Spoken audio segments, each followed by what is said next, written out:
word should is the very thing keeping you stuck, not your lack of motivation, not your unclear goals, not your messy calendar or your to-do list that multiplies overnight. Just that one word, should. Think about how often it shows up in your mind. I should be further along by now. I should go to that event. I should be grateful. It's not that bad. I should want this life. I've worked so hard for it.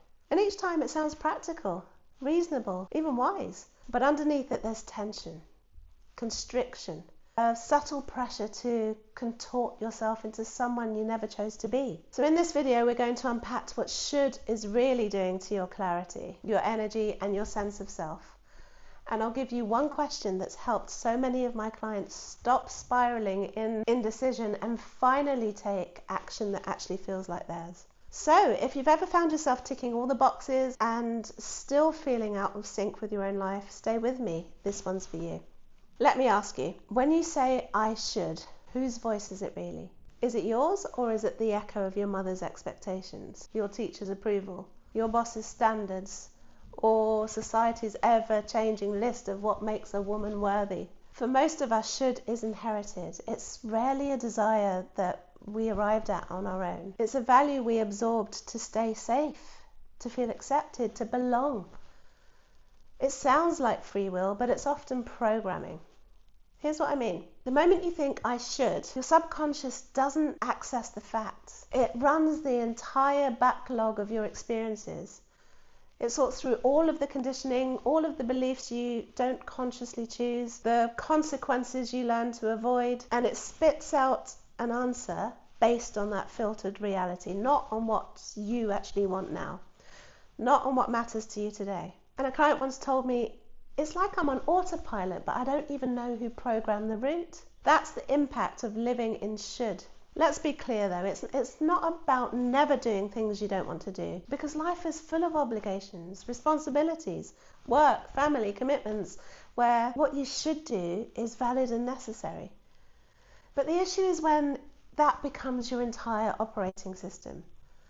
When most choices are filtered through whether it looks right, sounds right, is acceptable, or won't cause friction, rather than whether it aligns with what matters to you. So it's not about rejecting structure, it's about reclaiming authorship. So, how do you start? You learn to pause. And you swap the should for could. And then ask yourself, do I want to? What could I do? And do I want to do that? It seems simple, but it's powerful. It creates space. It gives your actual desires room to show up. And here's where most people hesitate. They say, but what if I don't know what I want? That's normal.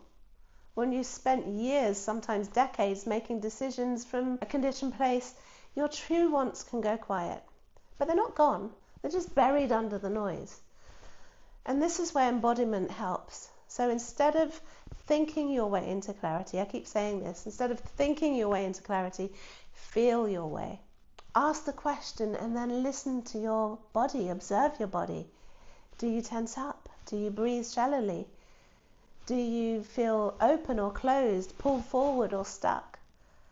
Often your body knows before your conscious mind catches up. I say your conscious mind because your subconscious mind always knows.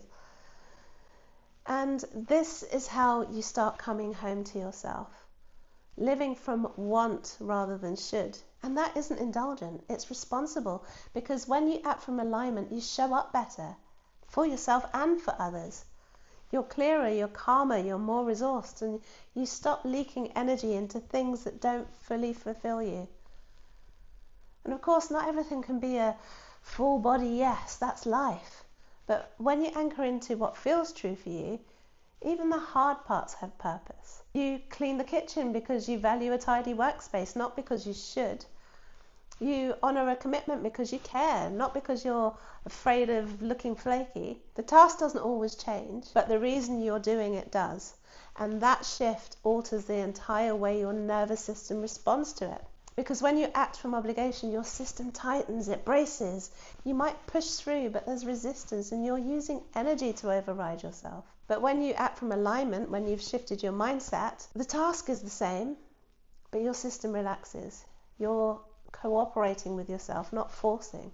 And that difference is subtle but significant, because it determines whether you finish the day drained or fulfilled. It's the difference between running on pressure and running on purpose. So here's your invitation. Right now, take a moment. Think of one decision you've been mulling over, either big or small, and close your eyes and place your hand on your heart and ask, what could I do? Not what should I do, but what could I do, and do I want to? And then keep asking until something lands, because it might surprise you. It might challenge you, but it won't be a should.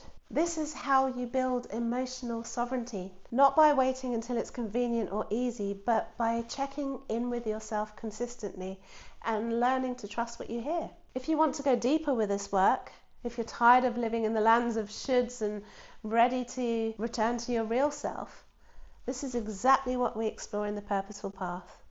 It's a self-paced course that takes you step by step through value mapping, desire clarity, time auditing, and belief reprogramming, so you can start performing a life and start living one that feels like yours. If you want to explore this further, you'll find more information about the Purposeful Path course in the link in the description below.